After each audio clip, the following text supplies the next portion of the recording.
সব মডার্ন হয়েছে। কই গোকুল পিঠে করে দেখাও তো দেখে। এ নাও করে দেখালাম, খাও খাও। শাশুড়ির মুখ ঝামটাতে আজ বানালাম গ্রাম বাংলার গোকুল পিঠে। আর ঘরোয়া স্টাইলে এই গোকুল পিঠেকে বানাতে প্রথমে কড়াইয়ে জল দিয়ে তাতে চিনি দিয়ে দিলাম। আর সেই জল চিনি শিরায় পরিণত হতেই স্বাদের জন্য একটু এলাচ দানা দিয়ে ভালো করে ফুটিয়ে নামিয়ে নিলাম। আগে থেকে দুধ ফুটিয়ে চাচি করে রাখা গোল গোল শেপ দিয়ে পরে ময়দার গোলাকে ভালো করে ফাটিয়ে নিয়ে তাতে এক এক করে দিয়ে দিলাম গোল গোল শেপ দেওয়া চাচি। আর পরে ময়দার গোলা থেকে এক এক করে চাচি তুলে গরম তেলে ছেড়ে দিলাম। আর একটু লাল লাল করে ভেজে নিয়ে দিয়ে দিলাম আগে থেকে করে রাখা চিনির শিরায়।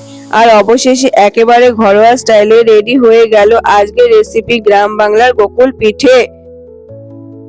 এ নাও করে দেখালাম, খাও খাও। খাচ্ছি খাচ্ছি খাচ্ছি।